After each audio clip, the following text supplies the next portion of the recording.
Hi friends, आपण बघत आहोत चालू घडामोडी 30 ऑगस्ट 2024च्या। फर्स्ट आहे पॅरिस ऑलिम्पिक 2024 मध्ये स्टार पॅरा नेमबाज अवनी लेखरा हिने भारतासाठी 10 मीटर एअर रायफल SH-1 अंतिम स्पर्धेत सुवर्ण पदक पटकावले आहे। नंतर सेकंड आहे पॅरिस ऑलिम्पिक 2024 मध्ये भारतासाठी 10 मीटर एअर रायफल SH-1 स्पर्धेत मोना अग्रवालने कांस्य पदक पटकावले आहे। या स्पर्धेतील रौप्य पदक ली युनरीला कोरियामधली आहे। नंतर आहे भारतीय नौदलाच्या INS अरिघात या आण्विक पाणबुडीचे लोकार्पण संरक्षण मंत्री राजनाथ सिंह यांच्या उपस्थितीत विशाखापट्टणम या ठिकाणी करण्यात आले आहे। नंतर आहे भारतीय नौदलाच्या INS अरिघात या आण्विक पाणबुडीचे लोकार्पण करण्यात आले असून तिची मारक क्षमता 750 किलोमीटर पर्यंत आहे।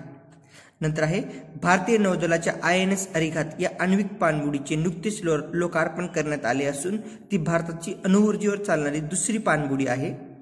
नंतर आहे INS Arihant S-73 advance technology vessel या गटातील मोडणारी ही भारतीय बनावटीची आण्विक पाणबुडी आहे।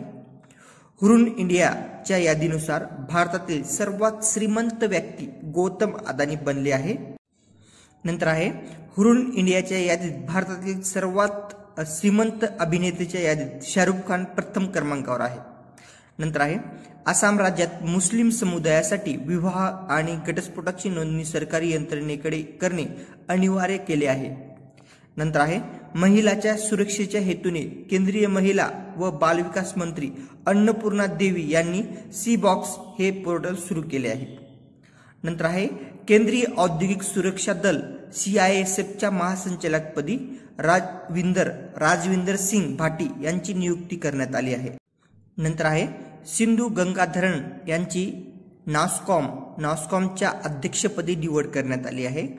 नंतर आहे फतेमेह